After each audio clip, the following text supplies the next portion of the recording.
não temas. Os que estão conosco são mais numerosos do que aqueles que estão com eles. Esta é a palavra de Deus para nós. Os que estão conosco são mais numerosos do que aqueles que estão com eles. Aí nesse momento, acho que o servo de Eliseu falou assim: você não acordou ainda não, né? Porque tem milhares de gente lá fora, só está nós dois aqui dentro. Você está falando que nós somos mais que eles?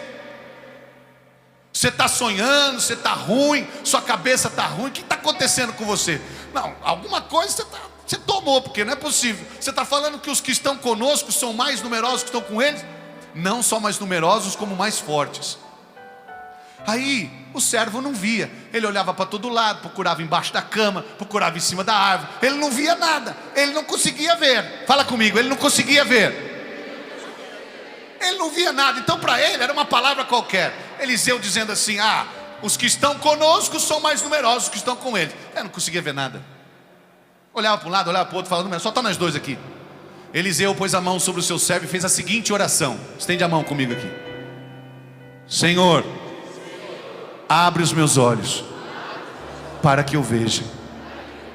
Naquele momento, quando Eliseu fez essa simples oração, os olhos do servo de Eliseu se abriram. Os olhos se abriram e ele começou a ver anjo, anjo, anjo, anjo, arcanjo, querubim, serafim, carruagem de fogo e a glória de Deus. Naquela hora que ele viu aquela visão magnífica, ele olhou para Eliseu e falou assim: agora eu estou vendo. Agora eu estou vendo. Acho que ele tomou até coragem, estufou o peito e falou: pode vir. Querido, queria que você soubesse de uma coisa agora. O mundo inteiro pode estar contra você, mas o céu inteiro está a seu favor.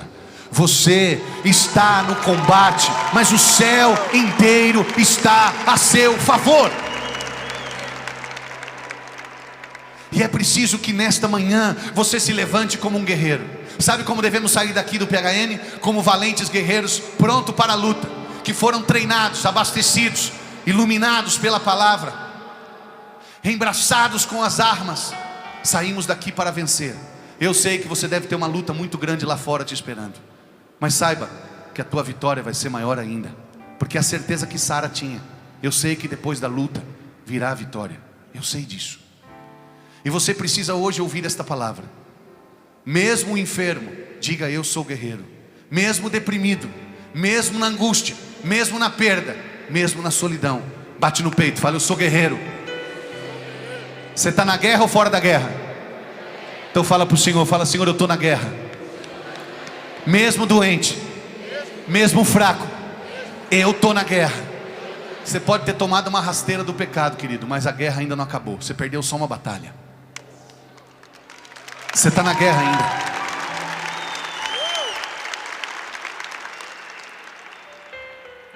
A palavra está dizendo: transformai vossos arados em lanças, transformai vossas foices em lanças. Sabe o que é foice? Foice é um instrumento de colheita, de ceifa. Foice é que arranca. Presta atenção, foice arranca. A palavra está dizendo: transformai as vossas perdas, aquilo que foi te arrancado. A foice transforma em lança. As perdas que você teve na sua vida, transforma elas em glória, em vitórias. Transforma elas em testemunhos. Mesmo que você teve perdas grandes na tua vida, transforma essas perdas em lanças que ataquem o inimigo e que chegue ao alvo da tua vitória. Transforme as suas perdas, transforme as suas angústias em um bom argumento para que você possa continuar. Se você acha que na tua vida foi colocada uma pedra para você terminar seu caminho, usa desta pedra para você subir mais alto, ir além da tua vida e da tua história. Usa daquilo que foi ceifado e tirado de você.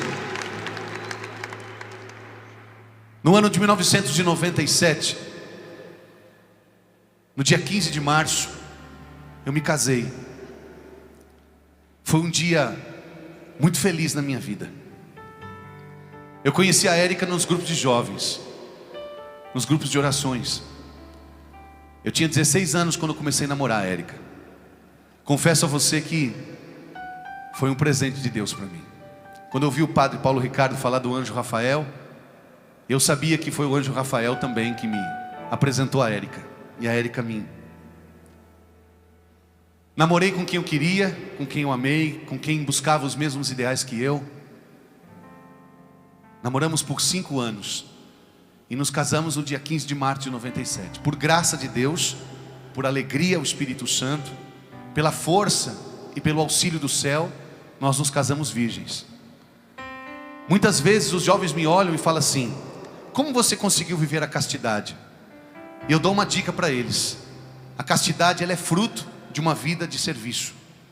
Não adianta você simplesmente querer viver a castidade se você não fizer com que a castidade seja resultado de uma vida de serviço, de entrega, de doação. Enquanto você olhar só para si, você não vai conseguir viver a castidade. Não adianta você falar: eu tenho que viver a castidade. É muito pouco. Não tem você simplesmente querer. Você precisa fazer da castidade ser um fruto, um resultado de uma vida entregue, de uma vida de comunhão com Deus, de intimidade e de serviço. O tempo todo, quando você serve aos outros, você não fica pensando nos seus prazeres. No capítulo 1 de São Marcos, quando Jesus cura a sogra de Pedro, no versículo 29, diz que ela se pôs de pé, a febre passou e ela se pôs a servi-los. Sabe como que você vence as febres? Se colocando a serviço. Quando você serve o próximo, o outro. Eu e minha namorada íamos muito nos asilos, nos lugares, servimos a paróquia, a igreja, a Santa Casa, os grupos de orações de terça-feira à noite que tinham lá. E a gente viveu a nossa castidade, não por mérito nosso, mas como resposta daquilo que nós buscávamos. Sabe o que eu digo? Certamente a gente vai encontrar aquilo que a gente está buscando. Se você busca sem vergonhice, você vai encontrar ela. Mas se você busca castidade, se você vai ao encalço dela, ela está te esperando. Você vai encontrar ela também. Basta você querer ter sinceridade no seu coração. Você encontra. Certamente você vai encontrar aquilo que você busca. Agora precisa saber o que é que você está buscando de verdade. E quando eu me casei com a Érica, era a realização de um sonho, porque imagina, né? Os 2 jovenzinhos, nós andávamos juntos. E eu com a Érica vivi um período longe dela, porque em 93 eu fui para Santo André com os padres do Sagrado Coração, e lá na paróquia lá de Santo André, na Santa Luzia, Sacadura Cabral, junto com o padre Belmiro, ali eu vivi um tempo de missão. E foi um tempo muito bom para mim. Fiquei 1 ano longe da minha namorada, depois voltei a Marília, retomamos o namoro e fomos conduzindo nossa vida e nosso namoro assim. Éramos um casal de jovens já missionário. Ela tinha sua vida e estudava, e eu estava aplicando minha vida aí, né, em ser missionário. Já em 94, quando voltei, já iniciamos os primeiros trabalhos da banda Louvor e Glória, na época, hoje Missão Louvor e Glória. Os nossos primeiros CDs, talvez alguém já conhece aqui, começaram naqueles anos. Em 97 eu me casei. Confesso a você que foi um dia de dor física e alegria no coração, porque eu me casei com o pé quebrado. Eu, uma semana antes, fui jogar bola, chutei o chão sozinho, quebrei a perna sozinho. Depois, quem quiser aprender isso, só me procurar aqui, que é difícil pra caramba quebrar a perna sozinho. Aí, casei com o pé quebrado, entrei na igreja de muleta, muita dor, vomitei, mas estava feliz pra caramba. Fomos para a lua de mel, com 4 meses de casamento, 4 meses, minha esposa ficou grávida. Aleluia. Era tudo que eu queria na minha história, ter a minha filha comigo. No dia 29 de abril de 98, nasceu a Vitória. O bercinho dela era o número 11. Era o nenê mais bonito que tinha lá, o maior que tinha.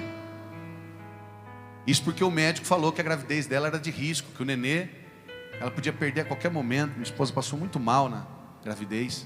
Mas a Vitória nasceu com 4 quilos e 100 gramas. E a Vitória nasceu para trazer muita alegria ao coração da gente.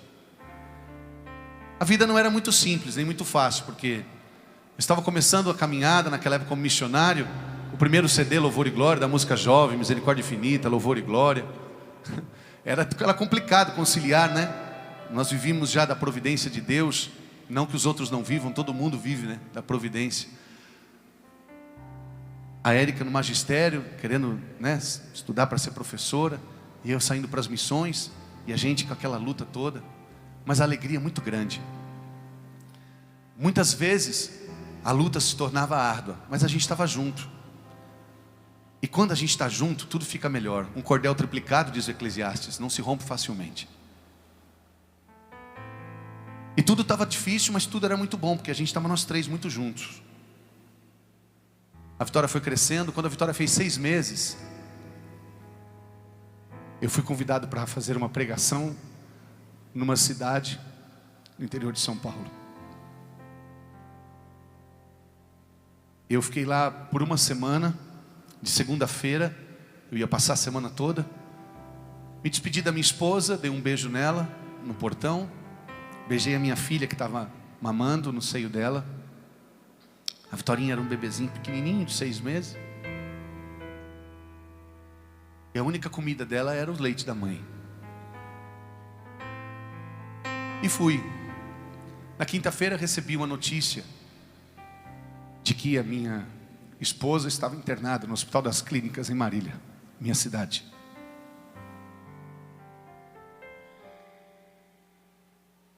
O padre disse para mim: Rodrigão, que é como eles me chamam lá, né? Rodrigão, vai tranquilo. Vai tranquilo que não há de ser nada. E eu fui. A notícia que eu tinha é só que ela tinha sido internada com dor de cabeça. Ninguém sabia o que era. Eu cheguei lá, já eram umas 7 horas da noite. E quando eu cheguei, comecei a procurar pela Érica. Alguém viu toda a minha ansiedade. E eu comecei a perguntar pela Érica. O médico me chamou e disse assim para mim: você é o Rodrigo? Eu falei: sou. Você é o esposo da Érica? Eu falei: sou. Ele falou: tua esposa está morta.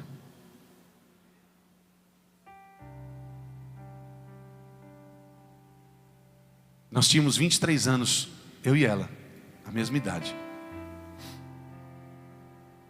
O dia 26 de novembro de 98 foi de fato o dia mais triste da minha vida. E foi o dia que um guerreiro ficou doente, enfermo. As pessoas às vezes pedem para que eu tente explicar qual é o sentimento daquela noite. Eu acho um pouco difícil, mas era como se o chão que eu estivesse pisando sumisse e todas as luzes se apagassem e eu não tivesse aonde pisar e nem o que ver. Me levaram para reconhecer o corpo dela e era minha esposa. A Érica morreu de aneurisma cerebral. E por 3 vezes eu disse para ela, sobre o corpo dela já morto, que eu a amava. E eu gritei dizendo: amor, eu te amo.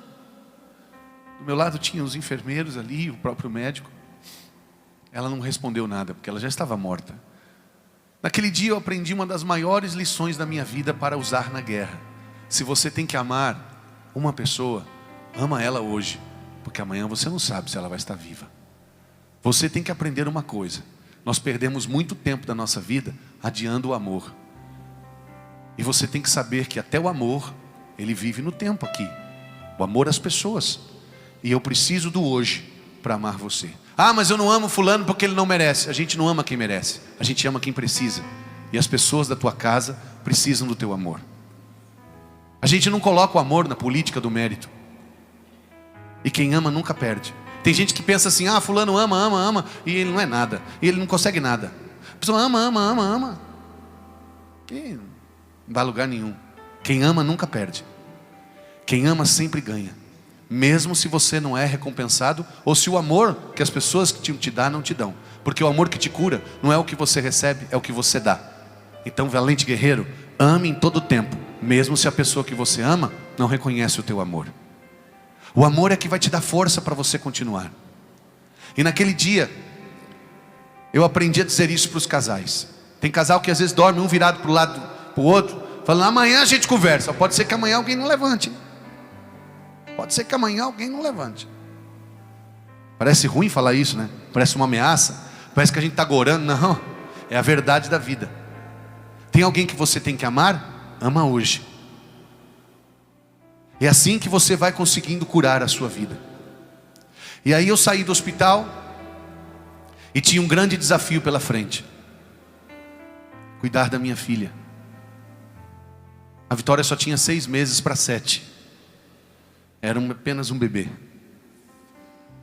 Eu posso dizer muitas coisas aqui para você. Posso falar de muitas coisas. Mas eu queria dizer, na verdade, uma que é importante. Eu passei por muitas tempestades. Passei por noites escuras. Passei por muitas lutas.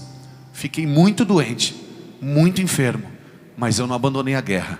E hoje eu estou aqui como um vencedor. Estou aqui hoje, não pelos méritos da minha força, jamais.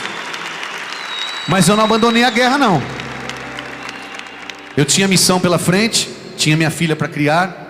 E não é fácil criar uma filha sem mãe. Aliás, quem é mãe aqui, Deus abençoe vocês, que vocês são importantes na vida de um filho. Pelo amor de Deus, que falta faz uma mãe na vida de um ser humano. Quem aqui não tem mais sua mãe sabe do que eu estou falando. Mas como uma mãe é importante na nossa vida, sim ou não? Isso é difícil criar com mãe, você imagina sem. E aí, graças à ajuda da minha mãe, da minha família, da comunidade, nós continuamos. E a Vitorinha ia comigo em muitos encontros. Minha mãe atrás comigo. Muitas vezes eu preguei com o microfone numa mão, minha filha no outro colo aqui. Uma vez eu fui fazer show em Joanópolis. A Vitória ficava deitada no case do meu violão, a Diocese de Bragança Paulista. A Vitorinha ficava deitada no case do violão, com as perninhas para fora e o corpinho para dentro. E assim a gente ia. Em Santa Isabel do Ivaí, no Paraná, quando eu fui pregar na paróquia do Padre Chico, ficava aqui assim, no chão, deitadinha, o tempo todo. Muitas vezes continuar não era fácil, mas era preciso ser valente. Porque isso você pode ser. Deus não está pedindo que você vença a guerra. Deus está pedindo que você seja valente. Ele disse para Josué só isso: seja firme e animado. O resto é Ele que faz. Quem derrubou as muralhas de Jericó? Quem foi? Deus. Quem é que faz milagre? Deus. Quem é que cura as pessoas? É Deus. Quem realiza o impossível? É Deus. Quem é que faz a obra acontecer? É Deus. Mas quem é firme e animado? Quem é? Nós. Tem gente aí que falou: é Deus. Deus rebenta o muro, Deus faz tudo e Ele é firme e animado. Não, firme e animado é você, o resto é Deus que faz. Bate no peito, fala: firme e animado. Quando Deus falou para Josué no capítulo 6, você sabe que tem lá, né, do livro de Josué, a queda do muro de Jericó, você sabe disso, né?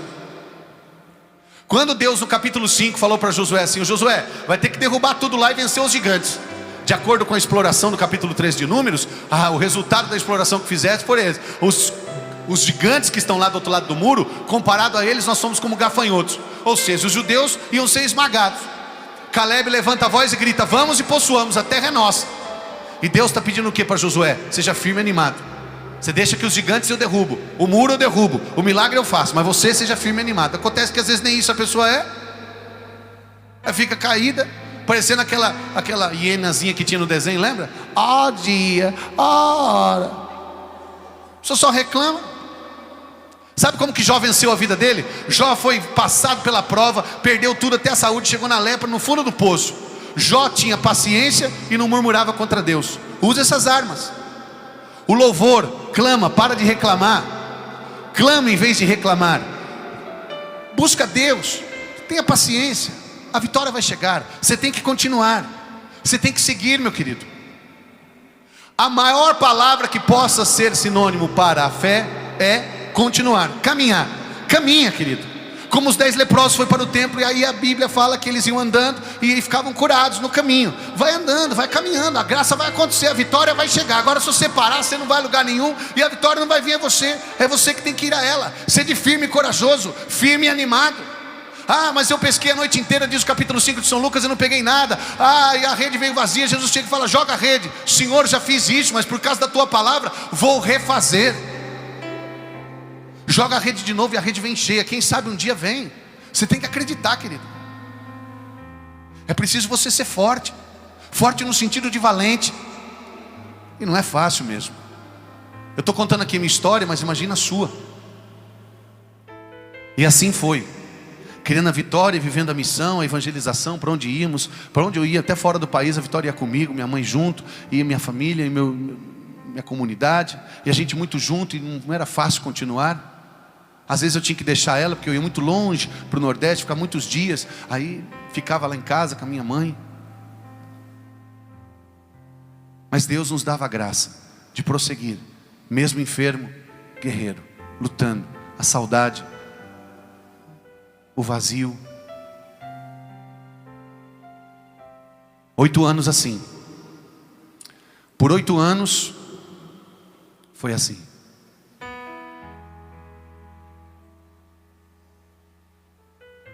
Me dedicando à evangelização e a cuidar da Vitória.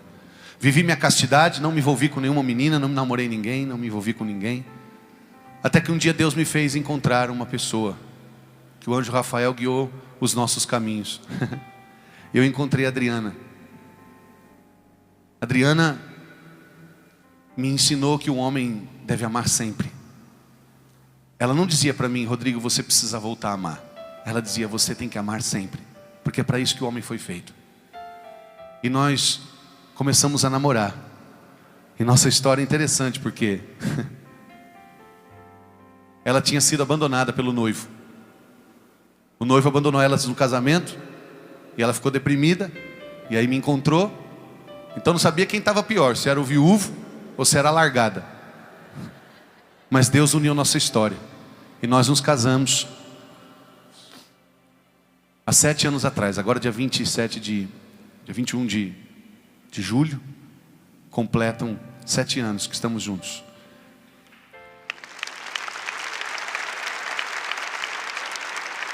Deus refez a minha história. Nesses 7 anos ficamos grávidos 6 vezes já. Que lá em casa nós somos firmes e animados. Perdemos 4, 2 nasceu. Isso porque os médicos, 2 médicos, garantiram que ela nunca ia poder ter um filho. Gravidar sim, mas o filho não desenvolve na barriga dela, no ventre dela. Tem um problema, no meio da gravidez os filhos vão morrendo. E nós fomos jogando na rede, e dos 6 nasceram 2, que é a Sofia, que está com 3 anos, está lá em casa com a vovó, e o Miguelzinho, que está com 1 ano. E agora a filharada está vindo, graças a Deus. E as crianças estão nascendo. Deus restaurou a minha história. Mesmo enfermo, mesmo doente, eu sou guerreiro. E eu queria chamar aqui